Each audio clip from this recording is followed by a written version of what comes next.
Mis queridos, muchas bendiciones. Estamos acá en el primer programa de Apologética del Paraguay, Fundamentos con Jorgito Espínola. Y hoy tenemos un día histórico para la apologética paraguaya. Le estamos recibiendo al Ministerio Respuesta en Génesis, un cumplimiento de nuestras oraciones, Pastor Joe. Es una bendición. Hemos orado para que alguna vez el Ministerio Respuesta en Génesis esté aquí. A nosotros siempre nos han inspirado, así que para el programa Fundamentos es una bendición tenerte, Pastor querido. Así que, Pastor, si podés presentarte. Antes que se presente el Pastor, quiero decir algo importante. Decilo, por Acá favor. hay algo profético porque me vino así en la mente. Digo profético así. Porque yo no sé si te acordás, en el primer programa que tuvimos, el Pastor Owen comentó en la transmisión. Sí, el Pastor tal vez no sabe. Sí, no te acordás, pero nosotros vimos el comentario en vivo que estabas viendo nuestro primer programa de Fundamentos hace años. 4 años. Y ahora está con nosotros acá, una bendición. Y estás con nosotros representando al Ministerio Respuesta en Génesis, que es un ministerio que valoramos mucho por ese trabajo apologético que está haciendo, primeramente en Estados Unidos, y también contigo, Pastor, arrancó el tema latinoamericano.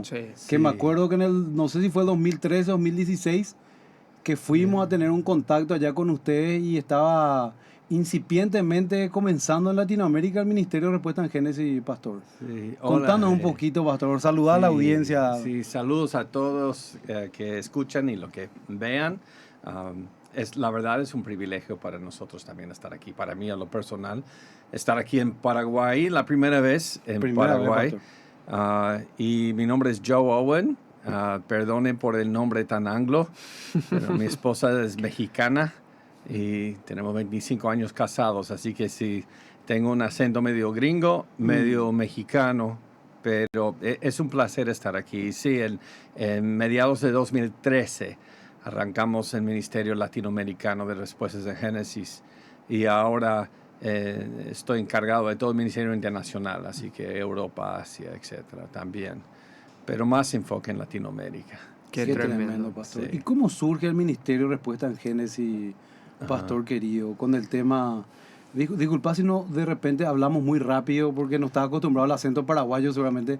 El acento paraguayo es peculiar, Jorge.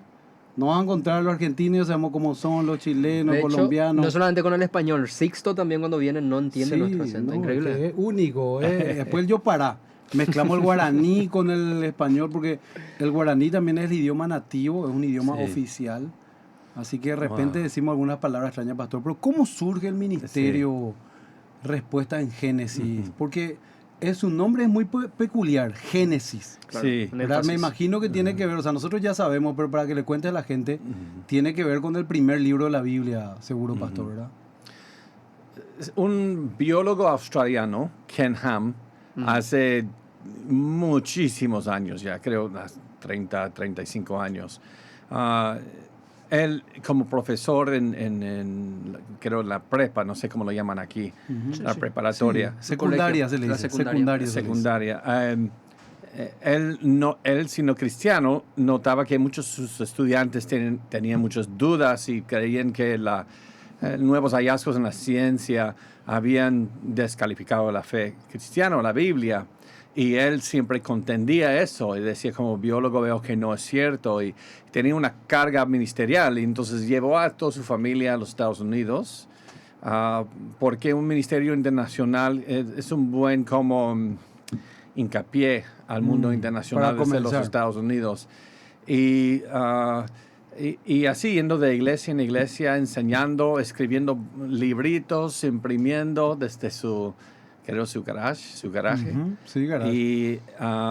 Y luego empezó a crecer el ministerio a través de los años, y luego él decía, ¿por qué en todo museo donde veo, solo veo de la perspectiva naturalista? Y él tenía el sueño de abrir un museo de la creación, y creo que fue 2007. Acumuló los fondos, donaciones, casi $30 millones, y abrieron el Museo de la Creación. Y luego el 2017, segundo sueño tenía, abrir una réplica del Arca de Noé, otra atracción como 45 minutos más lejos. Y se abrió en 2017. ¿No está todo en el mismo lugar eso? No, están en la misma área metropolitana, pero no la misma propiedad.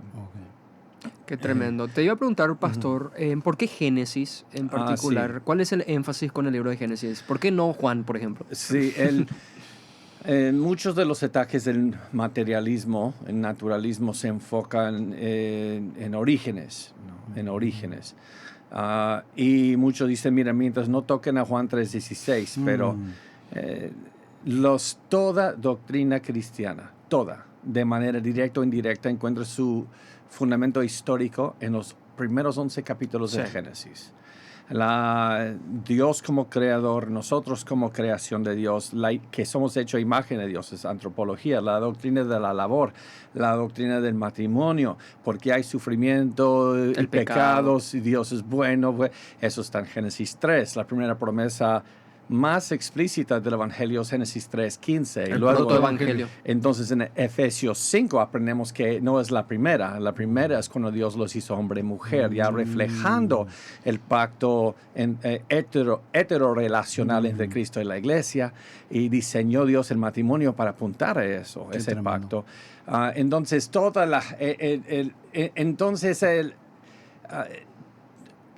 doctrina cristiana tiene su fundamento histórico de manera directa o indirecta de Génesis. Y piensa solamente en algo hoy en que estamos enfrentando como iglesia en el mundo, lo que sea ideología de género, ¿no? Sí. Pues, ¿qué es un niño? ¿Qué es una niña? Génesis 1:11. ¿Qué es el matrimonio? ¿Por qué debe ser entre un hombre y mujer? Pues Jesús citaba Génesis 1 y 2 en Mateo 19 para responder la pregunta del matrimonio. El problema del mal. El problema del mal, Génesis 3. No hay algo en que ninguna doctrina que puede separar del Génesis. De hecho, Santiago,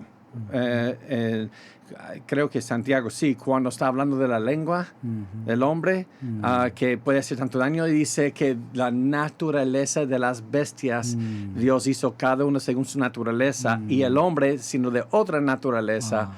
Y entonces, todos se están basando en la separación de naturaleza entre bestias y hombres en Génesis. Piensa en la justicia social y lo que se llama teoría crítica, teología de la liberación, porque eso está en Génesis. Desde Génesis vemos que la maldad no es sistémica, sino es del corazón de cada uno. Entonces, hoy, ¿cómo vamos a responder la injusticia, la corrupción, la opresión en nuestros pueblos? ¿Cómo vamos a tratar con eso? ¿A un nivel sistémico o al corazón del individuo? ¿De dónde nace eso? Todo empieza en Génesis. Entonces, no podemos desconectar Génesis 1-11 del resto de la Biblia. Entonces, pastor, ahí surge esa idea del pastor. Ken Han es pastor también. No, es líder en la iglesia, pero surge entonces esa necesidad de la iglesia de levantar un ministerio apologético y defender esas verdades bíblicas, porque lo que nosotros vemos es que a medida que vamos creciendo, esas ideas naturalistas, por ejemplo, como la evolución, eran verdades que dábamos por hecho esas verdades. Cuando yo empecé a estudiar con el Ministerio de Respuesta en Génesis, porque a mí me enseñaron en la escuela, yo empecé a ver, por ejemplo, que las especies no cambiaban de una especie a otra.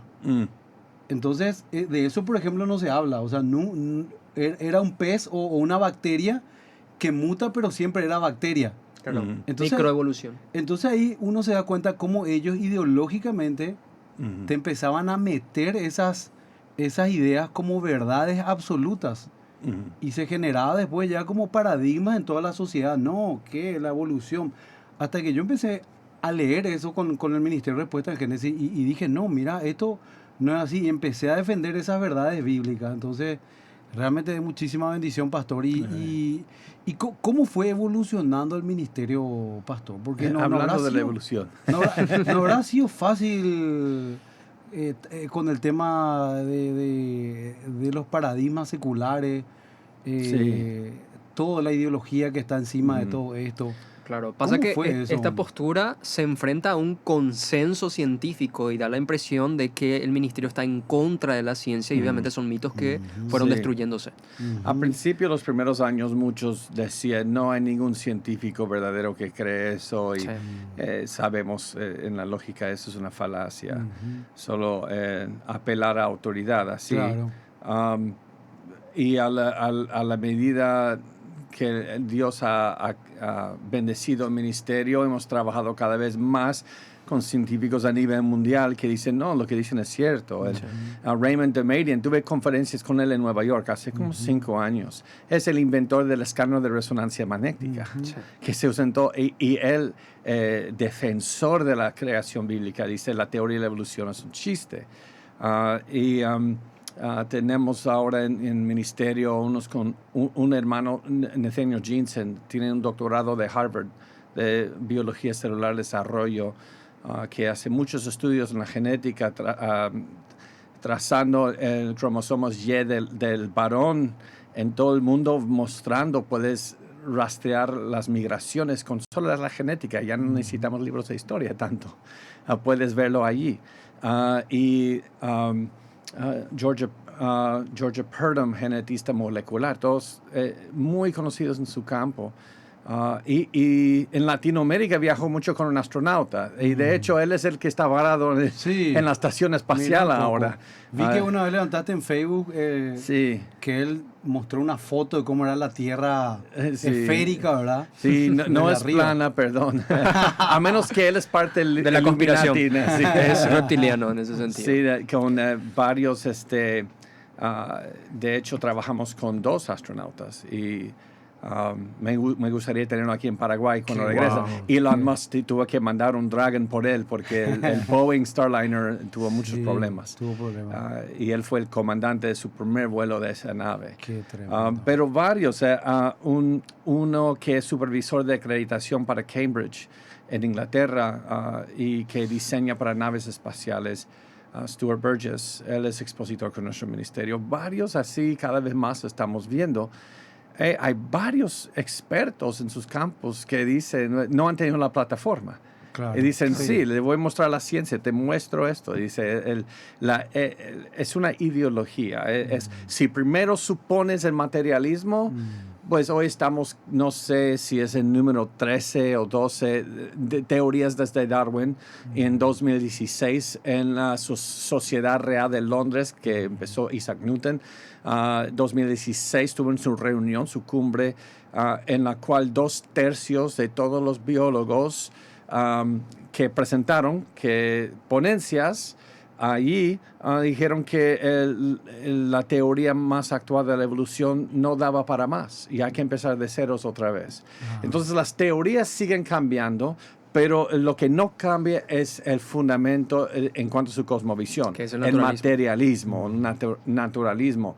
Eso es lo que están comprometidos al naturalismo. Las teorías hay muchas. Así mismo. Qué tremendo. Para las personas que usualmente no están Preguntale lo que familiarizados viene con el naturalismo, ¿qué es lo que presupone el naturalismo y por qué choca con la cosmovisión bíblica? Porque cuando hablamos de naturalismo no estamos hablando de ciencia, estamos hablando de una filosofía que determina el modo en que hacemos ciencia. El modelo de naturalismo actual, porque en el tiempo de Jesús también había un modelo naturalista entre los griegos, en la era patrística, lo que llaman patrística, como de los años 100 a los años 400, más o menos de allí, después de Cristo, escribían los padres de la iglesia en contra del inherente, lo llamaban inherente ateísmo de los griegos. Sí. Griegos que creen en muchos dioses, pero eran llamados ateos a la vez, porque no creen en un Dios creador. Creen en procesos aleatorios a través de mucho tiempo. Pero en el naturalismo actual, que salió más o menos de la Ilustración europea, finales del siglo XVII y XVIII en Europa, es la idea de que el universo es un sistema cerrado. ¿Sí? Para un ingeniero que sabe, un mecánico, que el agua en un motor de carros debe ser un sistema cerrado, ¿no? Y si no hay una fuga. En otras palabras, es por decir, no hay una dimensión que transciende. Entonces, todo debe explicarse por procesos en esta máquina. Immanuel Kant es conocido mucho por Sí. poner que va a llevar esa idea mecanista. Entonces, imagínense que el universo es un enorme reloj con muchos engranajes. Y todo este reloj, todo lo que pasa, lo que estamos haciendo ahorita, hasta el parpadeo de ojo, es el movimiento de un engranaje. Entonces, es determinista, fatalista. Solamente somos robots, somos marionetas de un universo mecanista. Entonces, cuando digo el diseño del ojo es un pseudonombre, no tiene un diseño porque si no es un accidente. Tengo que explicar cómo eso llegó a través de procesos aleatorios. Todo tiene que explicarse por procesos aleatorios, Claro. aleatorios al azar.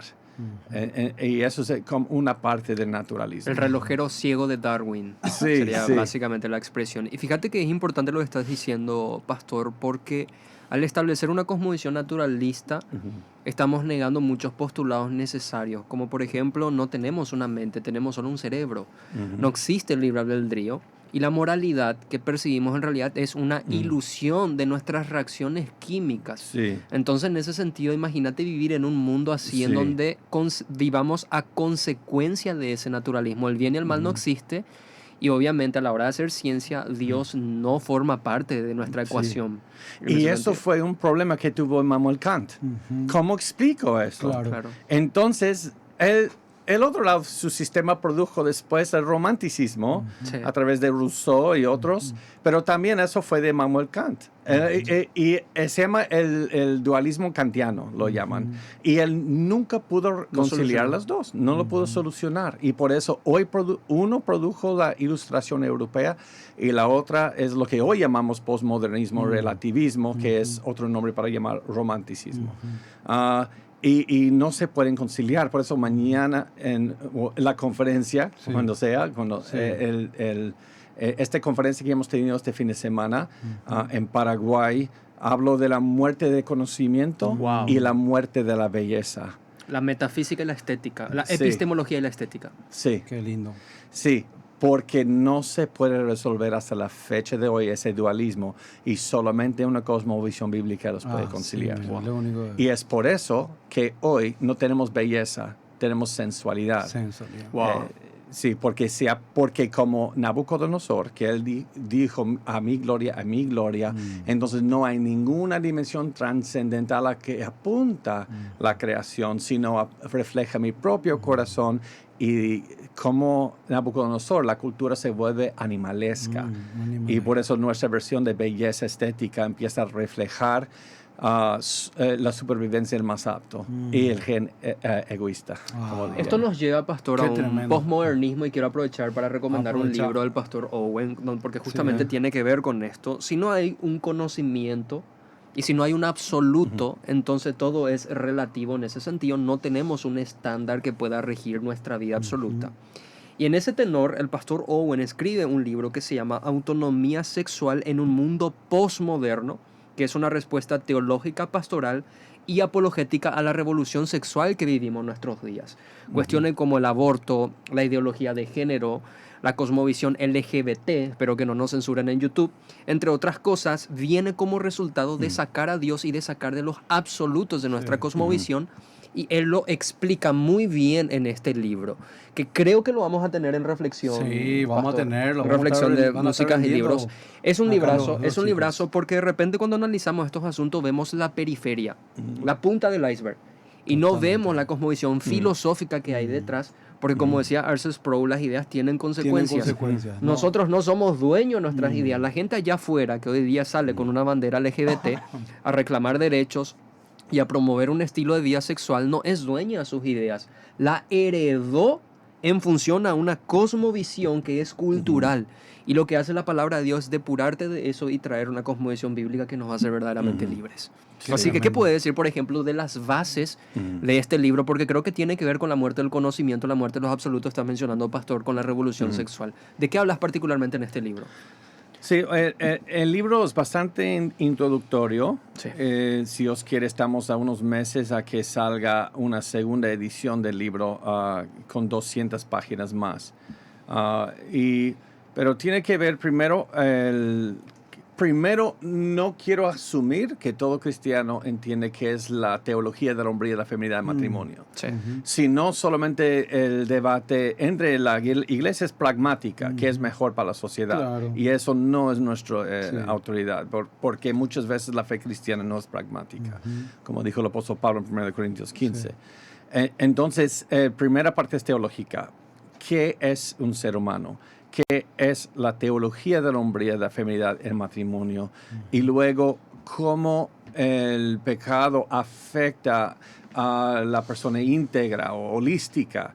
Afecta el razonamiento, no solamente a la relación. Somos seres éticos, somos seres relacionales, racionales, y la Biblia enseña que el pecado afecta a los tres. Y el tercero, la manera que afecta la mente, se llaman los efectos no éticos. Ahora, no es no ético Claro. como Nous, ética. mente. Sí. Ajá, nouthetic, noetic, viene de la palabra griega para mente. Y luego, de allí, solo quiero empezar a decir para que entendamos por qué hasta gente muy inteligente razona la manera que razona. Ya. Pero luego de allí empiezo al lado pastoral, porque quiero ser muy delicado con este tópico, ¿no? Cómo criar a los hijos para una presente futura sexualidad e identidad bíblica.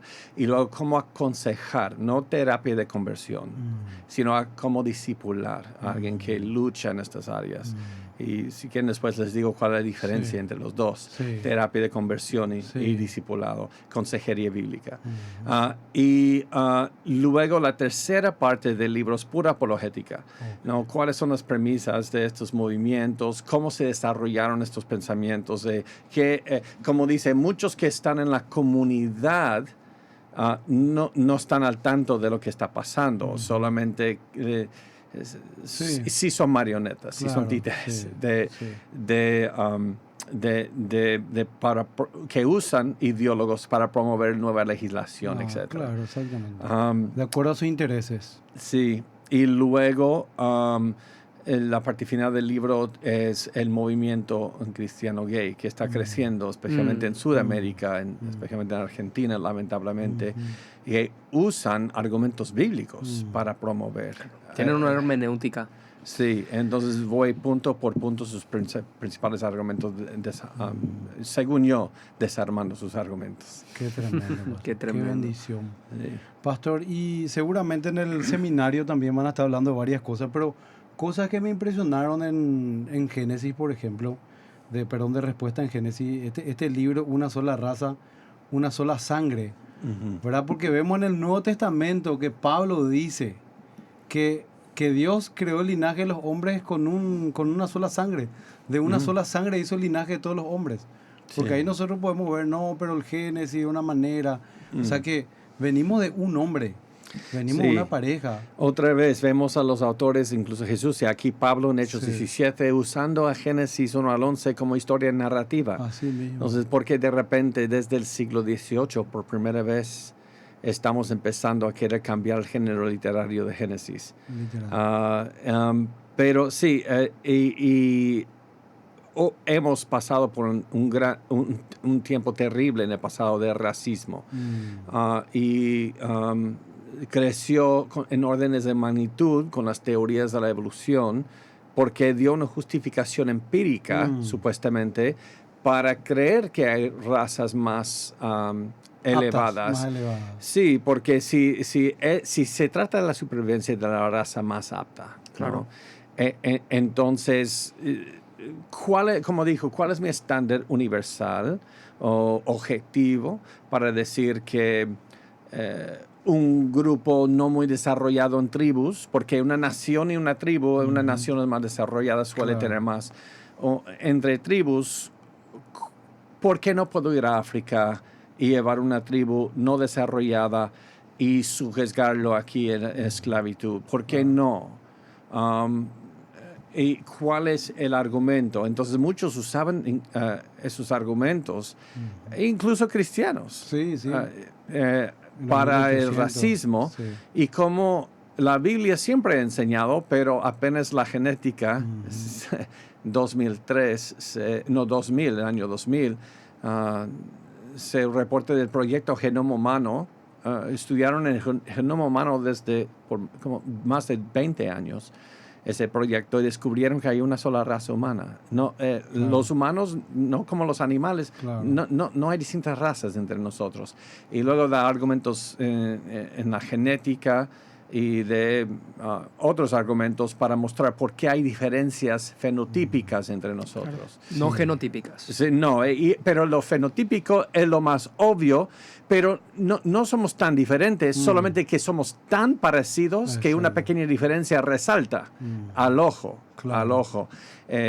¿Y por qué existen esas leves diferencias entre nosotros? Y vemos eso en las migraciones en el pasado, aislamiento de acervos genéticos, pero somos una sola raza. Pero hay una contraparte de este libro que sale en junio, si os quiere. ¿Sí? Qué Que bueno, no contradice este libro, pero ahora, esto es en contra del racismo. Claro, ¿no? claro, sí. Pero hoy hay grupos que dicen todo es racista. Okay, si a mí no me fue bien en esta vida, es porque soy oprimido. Exactamente. Y esos son sistemas que adoptan la metanarrativa marxista. Sí, exacto. Y justicia social, teoría crítica, interseccionalidad. Las minorías, la idea de las minorías. Y entonces, la teología de la liberación, que es más conocida en Latinoamérica. Y ese libro se llamará el que sale El Evangelio según Marx. Qué bueno. Y que toma el otro extremo de esto. Claro, el otro extremo de eso. Y ese libro va a ser un poco grueso, pero... Está bien, pastor, está bien. Y ¿puede explicarnos un poquito, pastor? Porque eso del tema de las razas, mucha gente pregunta, parece una pregunta inocente, hasta tonta, por así decirlo, pero dice, ¿cómo hay una sola raza de ser humano? Pero ¿cómo el tema de que los que son orientales los asiáticos están con el ojo así, después están los que están en África, están más con el tema, tienen la piel mucho más oscura? ¿Cómo puede ser eso, por ejemplo? ¿Cómo en Génesis eso se explica, pastor, o no? Pues podemos ver que todos los grupos... primero que nada, la idea de distintas razas humanas es una idea del siglo XIX, que nunca se usaba ese término para hablar de seres humanos. La Biblia habla de etnias o grupos de personas y después conocidos como naciones, ¿no? Pero hay las diferencias que son muy leves. Todos tenemos melanina, es un pequeño paraguas que se levanta para protegernos de rayos solares. Hay genes dominantes y genes recesivos de melanina. Y el color principal de melanina, y en cada país este color tiene otro nombre. No sé si aquí es marrón o en México es café, pero dice marrón, café se toma. No, acá es más marrón. Marrón y un poco de rojo y leve de amarillo. Pero principal es marrón. Y yo heredé los recesivos y quizás un poco de lo que se llama epigenética, donde se apagan los genes por falta de uso. Piensa en la Tierra, ¿no? Los rayos solares entran muy en ángulo en las partes muy del norte y del sur. Claro. Y al entrar en ángulo se debilitan mucho. Y entonces mis antepasados por siglos vivieron dentro de castillos, o quizás yo soy de los más pobres, pero donde entran los ángulos muy débiles. Entonces, imagínense generación tras generación tras generación que no se usa la melanina, nunca detecta la necesidad y se apaga el gen. Pero otros tienen tonalidad más clara por la tonalidad de genes recesivos. Piensan A, B, ¿no? A mayúscula, A minúscula. Entonces, Adán y Eva tendrían que tener una mezcla de dominantes y recesivos. ¿Cómo tuvieron que haber sido Adán y Eva? Como el promedio le muestran como rubios de repente a Adán y Eva. No, sí. Tendrían que ser como quizás un árabe hoy. Muchos de los árabes o un brasileño, Brasil es difícil decir. Un peruano, quizás, porque ellos tienen la mezcla de dominantes y recesivos. Y en la conferencia estoy mostrando mellizos donde uno es blanquito y uno es oscurito. Y de los mismos papás. Y solamente uno le tocó los genes recesivos y uno los dominantes. Y es más común de lo que piensa mucha gente. Qué tremendo. Creo que explicar esto es importante porque muchos agarran este tipo de realidades científicas y lo justifican como una evidencia a favor de la evolución. Claro, Pero en justamente realidad eso. estamos hablando netamente de adaptación donde no hay cambio Sí. de género. O sea, esto No. no es una Y justificación. no es nada nuevo, es un sorteo de lo que ya está ahí en el genoma y a veces una pérdida de variabilidad genética. Por ejemplo, yo ya no tengo melanina, yo no tengo melanina. Y es por eso, yo puedo estar en el sol todos los días, solo me quemo y se sana y estoy igual. Claro. Quemo igual. Entonces, yo he perdido, por ejemplo, yo soy mutante, Claro. por decir, yo he Claro. perdido, yo soy, Sí.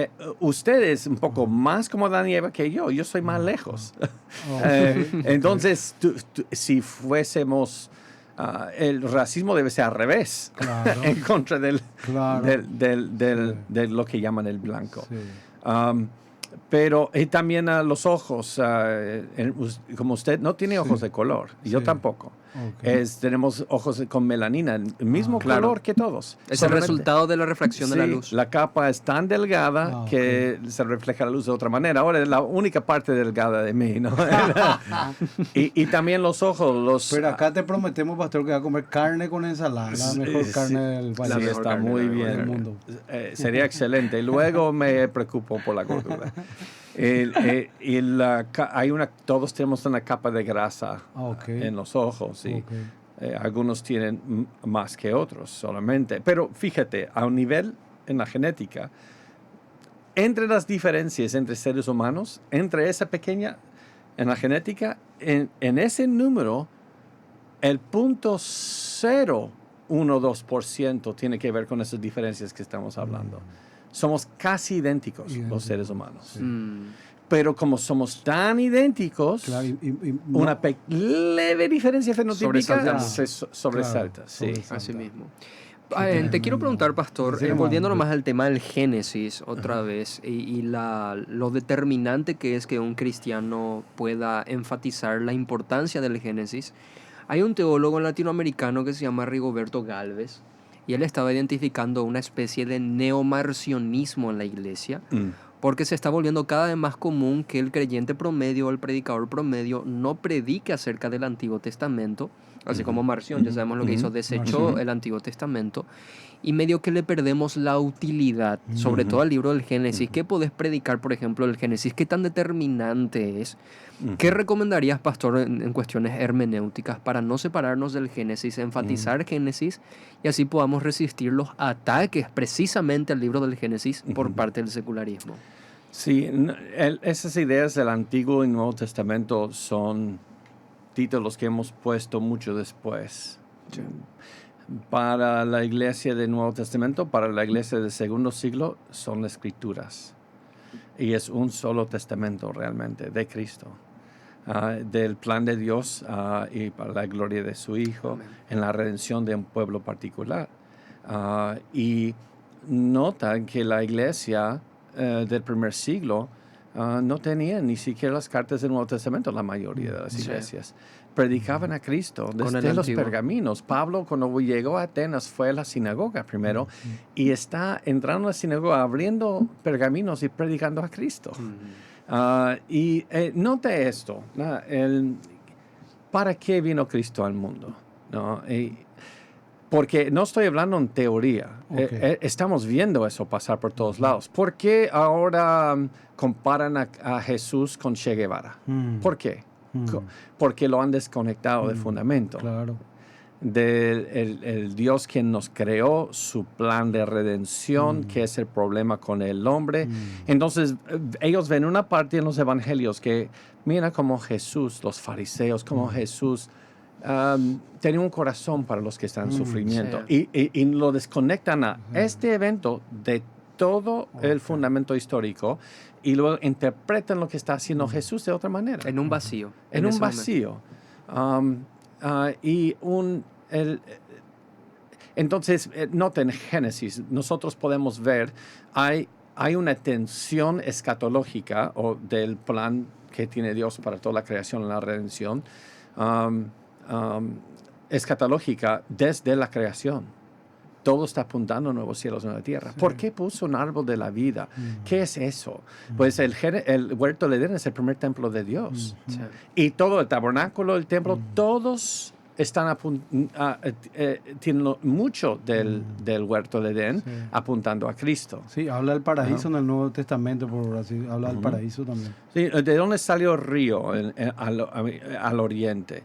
¿Y qué pasó cuando Adán y Eva fueron sacados del huerto? No, 2 querubines. Y ahora estaban protegiendo la presencia de Dios de que entren pecadores. Sí. Ok, ¿qué tenemos en el tabernáculo y el templo? El arca de pacto con 2 querubines protegiendo, cubriendo, para que nadie tenga acceso a la manifestación de la presencia de Dios, al menos que haya sangre. ¿Qué hizo Dios cuando los saca de su presencia en el huerto? Dios hace el primer sacrificio y los cubre con túnicas de pieles.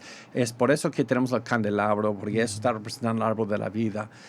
Y el candelabro es como de árbol.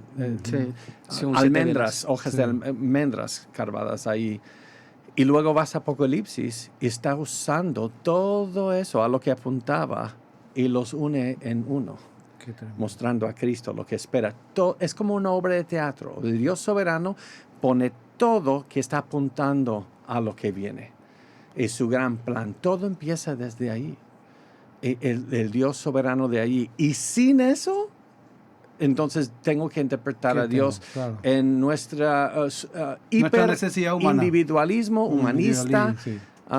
Jesús que nada más está ahí para ayudarte, para que te vaya bien en la vida. Decimos que no somos idólatras como los más religiosos, pero sí, somos iguales. Sí. Tenemos el veneradísimo que dirán santo en la iglesia evangélica, todo que y Dios es mi amigo fiel que me ayuda a yo tener lo mejor, lo máximo en esta vida. Que no me sienta solo, que no pase situaciones de aflicciones. Claro. Sí, entonces perdemos todo. Y siempre, como dicen, marcionismo, eso estaba pasando en los primeros siglos. Rechazaban el Antiguo Testamento, que es un Dios demiurgo, y luego rechazaron muchas cartas del Nuevo Testamento Mateo, también. por su influencia veterotestamentaria. Sí. Y ustedes ven, estamos viendo lo mismo aquí. Tenemos un dualismo, gnosticismo. Hoy tenemos varias otras filosofías que es fácil decir qué error tuvieron en el cuarto siglo o el quinto siglo. Pero es muy difícil discernirlo porque lo tomamos mucho como natural, porque nos criamos viendo cosas. Yo también, hay muchas cosas que el Señor me sigue mostrando que digo, wow, eso hice un exégesis de mi cultura, no de las escrituras, y estoy viendo que estoy mal. Sí. Qué tremendo, pastor. Y con relación a lo científico, es impresionante cómo también el Ministerio Respuesta en Génesis abordó ciertas cosas, ¿verdad? Con el tema de la evolución, de que también el naturalismo niega esa posibilidad de la existencia de un diluvio universal, que eso no pudo haber sido a nivel universal, aunque hay también escritos antiguos de otras culturas, ¿verdad? Los babilonios que decían que hubo un diluvio también, todo eso, el tema de las edades, eso se puede explicar también desde el punto de vista científico, pastor. Sí, en cuanto a la historia en la geología o cómo se formaron como capas, cómo se asentaron capas sedimentarias y la erosión para formar cañones. La perspectiva general de los geólogos en el siglo XVII, XVIII fue catastrofismo, que grandes catástrofes, pero inundaciones a nivel continental. Y eso, disculpame, te interrumpo, pastor, porque muchas veces pues se nos enseñó en la escuelita dominical que el diluvio llovió mucho tiempo. Y eso me imagino, como dice la Biblia, que se rompieron las fuentes. ¿Qué podría ser? O sea, hay implicaciones con todo eso. Sí, los fuentes de grande abismo en el Antiguo Testamento es la manera descriptiva del océano, los mares. Entonces el fondo oceánico se rompió y sabemos que tenemos más agua por debajo del fondo oceánico del que tenemos arriba. Y en la superficie de la Tierra es más del 70% cubierto de agua y eso es una fracción del agua que existe. Entonces, ¿qué pasa hoy con un poco de movimiento tectónico? Tenemos tsunamis. Sí. ¿Se acuerdan de Japón? Entonces, imagínense a un nivel global eso sucediendo. Es algo bastante violento, y lo cual debe ser porque es una muestra del juicio de Dios. Pero como estaba diciendo, el catastrofismo, veían catástrofe también los geólogos, incluso no cristianos. Pero empezó a cambiar en el finales del siglo XVII y XVIII a uniformitarianismo, gradualismo, la idea de que todo se explica por procesos naturales. Por mucho tiempo. Tomando el naturalismo y aplicando eso a la geología. Nos dicen que no, lo que pasa es que les formaron las capas cuando a través de millones de años la superficie de la Tierra se iba para abajo, en vez de agua para arriba, iba para abajo, se sentaba una capa y subía otra vez. Pasó 200-300 millones de años y lo hacía otra vez y asentó otra capa. Y luego ríos, arroyos, cortaron los cañones a través de millones de años, un granito a la vez. Parece que se utilizaba el concepto de largos periodos de tiempo para explicar los milagros. O sea, algo puede ser milagroso si le das lo suficiente de tiempo para que sea milagroso. Sí, de hecho, no, se me olvida quién lo dijo, un geólogo dijo, el tiempo de hecho se complot de nuestra historia, porque lo que es imposible explicar con la ciencia, ponle suficientes millones y millones de años y ya no tienes que darle explicación. Si yo digo, ¿qué es la probabilidad de que si en este momento, no sé qué, si en este momento puedo adivinar lo que estás pensando en ese momento? Es muy bajo, ¿verdad? Sí. Pero ¿qué si digo, pero qué si estamos aquí por millones de años? ¿Qué es la probabilidad que una vez me voy a tener razón? Crece un poco. Creció un poco. Entonces, pone millones de años y lo imposible no solo se vuelve probable, se vuelve algo creíble. Entonces, y esos también los biólogos astrónomos usan lo mismo. Cuando no pueden explicar algo, dicen, pero dado el tiempo. Pastor, y una consulta, hay mucho más que hablar de esto seguramente. Y cuando ustedes ahí en el arca, porque ustedes tienen una réplica del arca en Kentucky, ¿no es cierto? Cuando le invitan ustedes a los ateos a debatir, ¿qué les dicen, Pastor? ¿Qué entran en un diálogo? Sí, han entrado ateos al arca. Yo nunca he estado con uno en el arca. Yo he participado en debates formales en universidades en Latinoamérica. 2 en Perú y 1 en Colombia. Y he estado ya en muchos pequeños debates no formales en varias otras universidades. Y lo que he notado hasta ahora es ridiculizan mucho.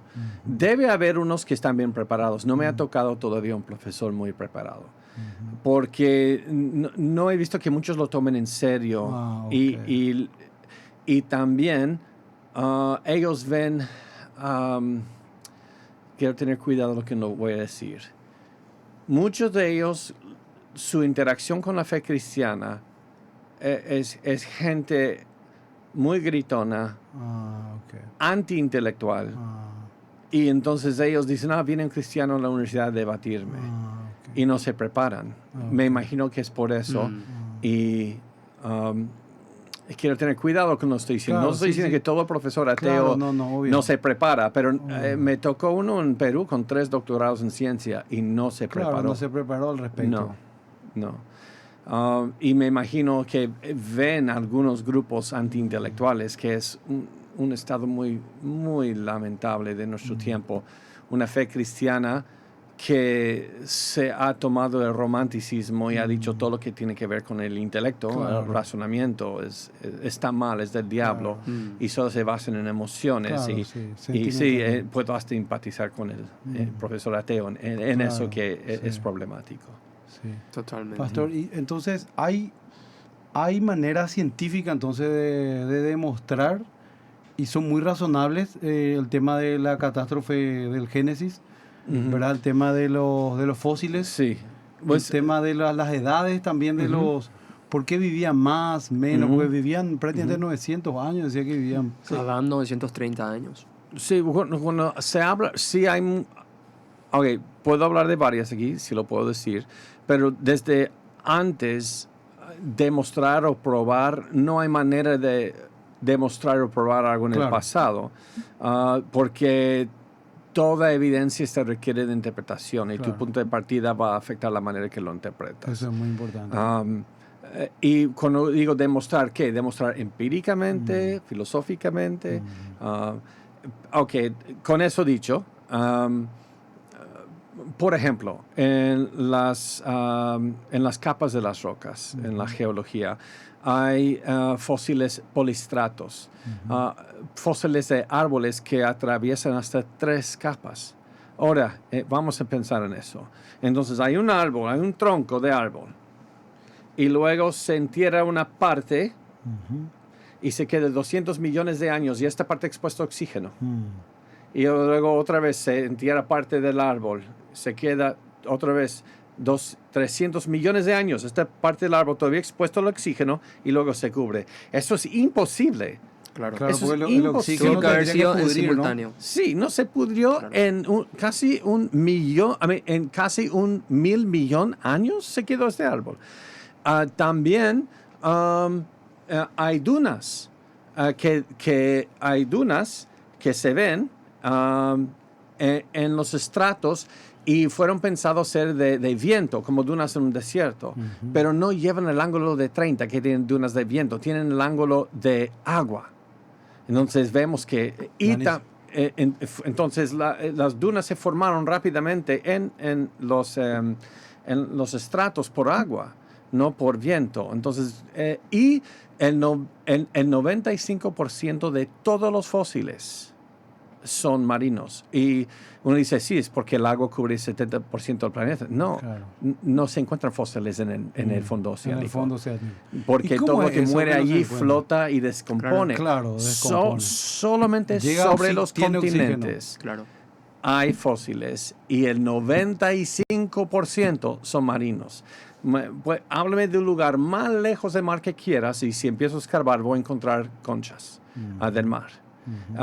Y luego el 4.5% son plantas y el 0.5% son animales terrestres. Y tenemos animales terrestres enterrados con Mm. animales marinos. Zarigüeya. Sí, zarigüeya. Zarigüeyos. El En famoso México, mucuré se le dice. en México lo llamamos tlacuache. Ok. Acá es mucuré.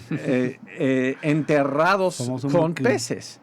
¿Y ¿Qué qué cosa, ecosistema ¿Cómo comparte puede un ser pez eso? con un No, y tlacuache? te van a decir que el agua bajó y justo un fósil marino y se juntó con el... Claro, que coinciden 2 eras por lo Ah, menos ahí. exacto, Sí, pero sí. no, porque en la misma capa no consiste. La misma el capa es entierro tanto, de una sí. capa es repentino. Claro. Lo que están debatiendo es el espacio entre las capas. Porque creen que una capa fue la superficie de la Tierra por millones de años. Claro, claro. Y luego se baja la Tierra por debajo del agua, se Claro. asiente otra capa y luego se levanta. Claro. Entonces, estamos casi diciendo lo mismo. Se cubrió de agua, pero el agua se subió o la Tierra se hundió. Se hundió, claro. Pero tienes que explicarlo por agua, sea como lo haces. Sí. Otras evidencias... pues hay varias. El Nathaniel Jensen escribió un libro que se llama Traced, Trazado, que espero tenerlo pronto en español. Es así, el genetista de Harvard. Qué tremendo. Y es donde él rastrea el cromosoma Y de hombres en todo el mundo y muestra cómo si pones el reloj al revés, no pasamos de unos miles de años, Mira, bueno. donde todos tenemos antepasado en común. Sí, eso ahora la ciencia también hace poco que uno decía, no, yo no tengo sangre judía en mi familia, parentesco, y se hizo un estudio que somos todos hermanos, ¿verdad? Sí. Pastor, y ya que tenemos poco tiempo, algo que siempre surge también el tema de los dinosaurios, cómo entran los dinosaurios en el arca, cómo si hay millones de especies ahora de animales, cómo es que tuvieron que entrar en ese barco tan pequeño, tanta cantidad de animales. ¿Eso se puede explicar también o no? Claro, si los dinosaurios eran prehistóricos, coexistieron con la era humana, Claro, también o eso. como nos pintan las películas. Ok, primero la Biblia dice que Dios creó todos los animales terrestres en el sexto día de la creación. Los dinosaurios en su taxonomía son animales terrestres, así que el pterodáctil sí existió, pero no fue un dinosaurio. Fue solamente un reptil volador. En la manera que hoy nosotros arbitrariamente Claro, dinosaurios. distinguimos animales. Lo interesante con los dinosaurios es fueron descubiertos por lo que son durante el tiempo del surgimiento del uniformitarianismo en la geología. Así que fueron interpretados luego en eras de tiempo antes. Y claro, no voy a encontrar la palabra dinosaurio en la Biblia porque por la misma razón que no encuentro Instagram en la Biblia. Pues claro. son términos nuevos. Tuviera que buscar otro. Y más del 99.99% de todas las especies en el mundo no se mencionan en la Biblia. No es un libro de taxonomía del reino animal. Claro. Pero sí hay palabras que por lo que parecen pueden ser dinosaurios, hablar de lo que hoy llamamos dinosaurios, el tanín en hebreo, animales, es una clasificación de animales reptilianos, unos en el mar, unos en la tierra con patas y unos sin patas, como una serpiente. Muchas veces en nuestro Antiguo Testamento hoy los llaman dragones. Ahora, entonces estás tratando de tomar mitología pues nuestras Biblias fueron influenciadas por la Septuaginta griega, la traducción griega del Antiguo Testamento de Alejandría en el norte de África, porque en 405 después de Cristo termina la Vulgata Latina, Jerónimo, y él usaba mucho la Septuaginta. Y la versión griega veía esa palabra tanín en hebreo y lo tradujeron a dracón en griego. Y esto es antes de las leyendas que hoy conocemos de dinosaurios. Antes. Estaban hablando de animales reales. Ahora lo usó de una manera metafórica en Apocalipsis. Claro, eso. Pero también habla del serpiente, también habla de caballos, y sí existen caballos, aunque lo habla de una manera apocalíptica. Claro. Pero en el Antiguo Testamento muchas veces no. Y también Behemoth en Job, un animal que tiene la cola como un cedro, y mucha gente dice, eso es imaginería, como eso es como metafórico. No lo es, porque mire el contexto. Job está desesperado. Y dice Dios, Job, he aquí, o contempla, mira al Behemoth que hice tal como yo te hice a ti. Claro. Mira, yo soy el creador de ambos. ¿Cómo Dios va a decir, Job, mira al Pegasus que yo hice para que veas que yo soy el creador? Eso iría en contra de lo que Dios le está diciendo. ¿De dónde él iba a imaginarse? Sí, mira, Job, este animal que no existe, yo soy su creador, confía en mí. Es contraproducente. Con Job. Sí, y es un animal que ninguna espada de hombre alcanza su corazón para matar a este animal, que caminaba en el agua. Hoy sabemos de los saurópodos que caminaban en el agua por dicen buoyancy en inglés, por la diferencias de densidad de agua. Entras en el agua y tú puedes levantar una persona de 300 kilos en el agua. Entonces, si eres un animal grande para tus articulaciones, vas a descansar tus articulaciones en el agua. Y una cola como un cedro puede haber hablado de un dinosaurio. Es un tópico muy fascinante. Y la gente diría, entonces, ¿dónde están hoy los dinosaurios? Pues muchas especies se extinguen al día. Y sí hubo, creo, cambios climáticos, especialmente después del diluvio. Y cómo entrarían en el arca si es que aún vivían en ese tiempo. Claro, ¿cómo es la especie? Porque hay tigre, hay leopardo, hay puma, hay león. ¿Cómo es? tenías una rama de felino. Sí, y es una de las veces que digo la Biblia del oso original de 1569.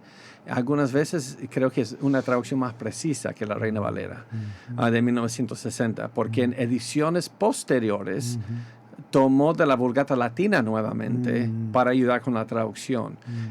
En Génesis, en la Biblia de los 1569, nunca usa la palabra especie para animales. Usa naturaleza. Naturaleza. Sí, y es porque en la Vulgata Latina de antes, en latín dice especie género, pero no es hasta el siglo XVIII que tenemos ahora en nuestra taxonomía del reino animal, que especie, nivel de especie, género, familia. Así que no podemos tomar la manera que se usan palabras basadas en latín desde el siglo XVIII para interpretar la Biblia. Eso es anacronismo. La palabra en hebreo es min, que 12 cada familia o tipo, naturaleza. El gato y el tigre tienen la misma naturaleza. Claro, son felinos. Sí, son felinos. Entonces, solo tienes que tener a 2 felinos, 2 caninos, y esos ni siquiera, incluyendo 7 de algunos, ni siquiera nos acercamos a 2,000 animales en total para un buque que tiene la capacidad de 500 vagones de ferrocarril. Es demasiado espacio. Sí, es mucho espacio. Sí, mucho espacio. Y obviamente los animales marinos, muchos sobrevivieron, otros murieron seguramente y los insectos, vos le pones una cucaracha o vive ahí en cualquier lado. O sea, tuvieron que ver. Nota que, claro, no necesitas poner animales marinos en el arca. Claro. Y muchos peces tienen la capacidad de ir de agua dulce o agua salada. Cuando estuve en el canal de Panamá, me hablaron, mira, esos peces que viven ahí, ellos pueden vivir en agua salada y dulce, porque tienen en su genoma esa capacidad de hacerlo. Ahora bien, y insectos, hay algo interesante en insectos. En mi opinión, que Dios me puede corregir después si estoy mal, no hubo insectos en el arca, porque dice todo animal que respira por sus narices estuvo en el arca, y los insectos respiran por sus cuerpos, no su nariz. Claro. ¿No? Y también hoy tenemos bosques flotantes donde viven millones de insectos, pero son flotantes. Claro. Y los insectos pueden haber sobrevivido allí. Sí. Dios en su soberanía pudo haber permitido, obviamente, eso. Claro. Sí. Otra cosa que creo que es tremendo. Importante, y mucha gente, y para terminar ya, es que decían o hablaban de la imposibilidad de que dinosaurios se suban al arca porque se imaginaban que eran seres en general gigantescos. Sí. Cosa que es un mito de Hollywood. Sí, yo soy muy fan de reptiles. Desde mi niñez cazo a serpientes. Tengo 2 víboras. Mira un poco. Yo tengo un pitón que comen mouse y... Sí, no, es como ratas. Sí, y lo compré cuando tenía 13 años con mi hermano. Aún vive, tengo 45 años. Qué locura. Y vive con mi hermano. Y en mi casa tengo una boa en casa. Una boa. Que es como así de gruesa. Qué locura. Y un poco más ya de 2 metros. Pero atendé que tu perrito no pase por ahí, pastor. Sí, no. Lo tenemos muy separado. Y él come hasta conejos. ¿Cuy? Sí, cuy. Cuy. Es muy rico el cuy. Sí, a mi víbora le encanta el cuy. Patitos, él come patitos. Ok, ¿y por qué menciono todo eso? Sí. Cuando hablamos de dinosaurios gigantes, nosotros estamos equivocados porque estamos atribuyendo crecimiento de mamíferos a reptiles. Los reptiles no son como mamíferos. Los mamíferos pasan por adolescencia, luego dejan de crecer y solo crecen así, como yo, horizontalmente por la comida. Sí. Ellos así chiquititos son los... Sí, los reptiles mientras viven crecen. Sí. Y el huevo más grande de dinosaurio que hemos encontrado es más pequeño que un balón de fútbol. Y en el Museo de la Creación tenemos huevos fosilizados de T-Rex, de saurópodos así. El saurópodo, brachiosaurio, así nacían de chiquitos. Entonces, ¿por qué vas a llevar a los más grandes en el arca? Son los tatarabuelos. Sí, claro. Si la razón es llevarlos es para la procreación, vas a llevar los adolescentes, que serían muy pequeños. Si encuentras un pitón reticulado, no sé en metros, pero en pies el más grande ha sido 32 pies. Y es la víbora más grande del mundo, no es la anaconda, es el pitón reticulado de India, o de Asia, perdón. Y el más grueso y casi más grande es la anaconda de Brasil. Okay. Si encuentras uno así de 31 pies de largo, ese es un viejo. Ya viejísimo. Sí, los más jóvenes y saludables son los más pequeños que vas a encontrar. Entonces, ¿cómo van a llevar los más grandes? Qué tremendo. El tamaño promedio de un dinosaurio, si pones a todos juntos, es el tamaño de un bisonte. Qué tremendo. Por ejemplo, mira como en las películas, el raptor. ¿Cómo es el raptor en las películas? Sí, no es muy grande, pero y cuando es bebé, chiquitito también. No, pero el raptor nunca llegó a ser grande. Ok. Los raptores eran un poco más grandes que una gallina. Mira un poco. Pero para hacer la película lo ponen grande. Y creo que uno de los más grandes raptores es el Utahraptor, ¿sí? que a mí me llegaría quizás a mi cadera. Ok. Sí, pero un raptor chiquito no va a ser Gallinita. una película muy... Claro, no va a ser... Claro, no va a ser una amenaza. Una patadita de fútbol y ya, chao, raptor. No iba a ser una amenaza, por ejemplo. Bueno, Llegamos al final. Pastor, llegamos al final. Qué privilegio haberte tenido aquí, haberle tenido al Ministerio de Respuesta en Génesis. Tenemos tantos libros, Jorge, que quería mostrar. Este es el que yo todavía no lo leí, que es el último del libro de Respuestas 4. Y es muchísima bendición. Estos tres son espectaculares, Pastor. Pero vi acá su índice y este está muy potente también, Pastor. Básicamente lo que hicimos en este programa fue desarrollar algunos tópicos que están en formato de preguntas, que son preguntas complicadas, entre comillas, pero que tienen respuestas bíblicas, conforme a la cosmovisión bíblica y la ciencia también. Totalmente. Compren estos libros, hermanos queridos. Reflexión disponible. En Reflexión disponible, Pastor. Ha sido un gusto tenerte. Y el Génesis sigue siendo relevante. Que Dios siga levantando tu ministerio, Pastor. Amén, gracias. Y que Dios le bendiga y le dé muchísimas gracias. Y de nuevo para seguir predicando el Evangelio, Pastor. Amén. Gracias por esta gran bendiciones. oportunidad de estar aquí en su hermoso país y este programa. Amén. Amén. Bendiciones para todos. Les queremos. Chao, chao, chao, chao.